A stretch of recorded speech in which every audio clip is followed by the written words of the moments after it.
biology test is going to be slight.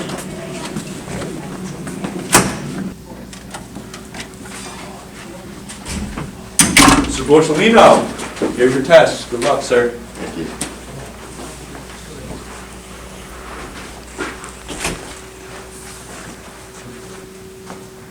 What's a Myrna?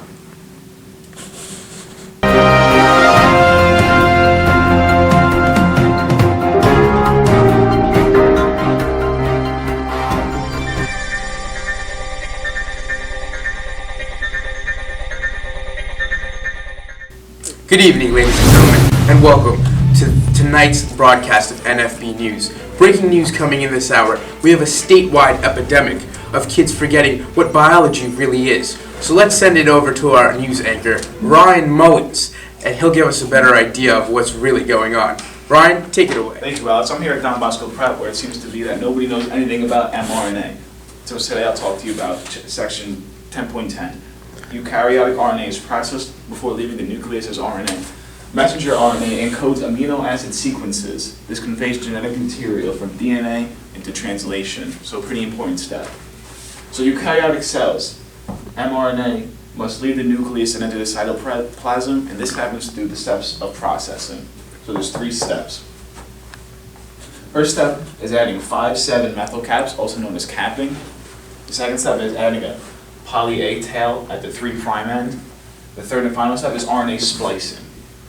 Now over here, RNA splicing produces many polypeptide bonds from one gene, and it also removes intervening introns from the sequence that prevents transcription.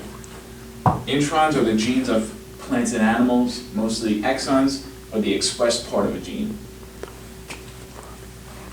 All right, that's all I have for you today. Now let's send over to Mark Vasili to see what he has to talk to us about. I'm Mark Vasili, here live from Paramus Catholic, where no one seems to know what translation is. Translation has 3 steps to it: initiation, elongation, and termination. Initiation is where it begins.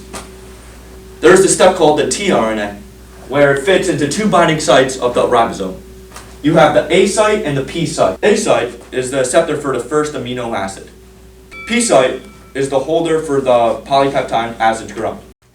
Let's send it back over to you, Alex. Alright guys, I'm here at CML Prep with TJ Gibbs. He seems to have forgotten biology completely, so I'm going to give him a nice idea of what ribosomes, what they are and how they build polypeptides. So let's get started.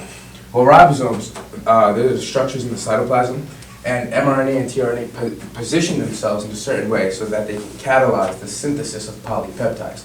That's where the building of polypeptides comes in.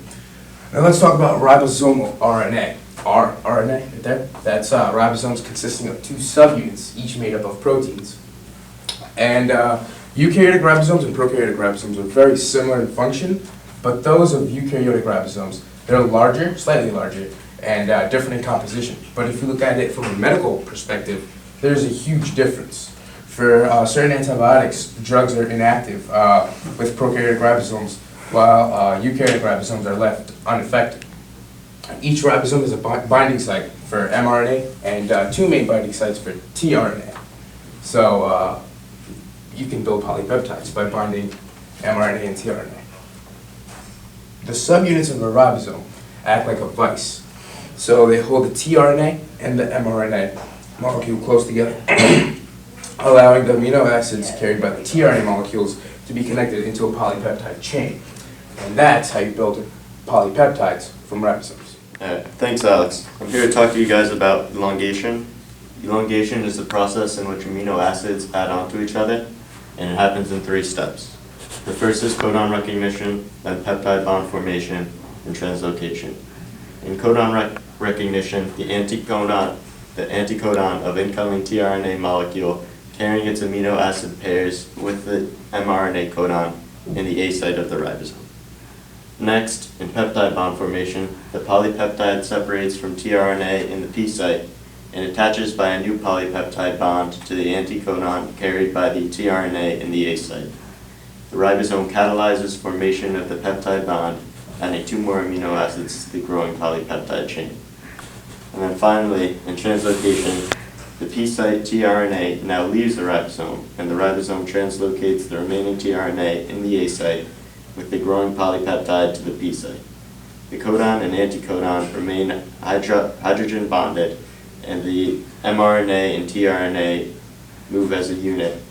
This movement brings into the A site the next mRNA codon to be translated, and the process can start again with step 1. Elongation continues until a stop codon reaches the ribosome's A site.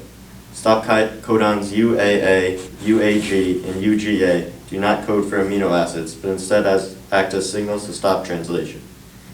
This is the termination stage of translation. The completed polypeptide is freed from the last tRNA, and the ribosome splits back into separate subunits. Well, thank you, Jake. That does it for us tonight here at NFB News. Don't have a great night. Have an American night.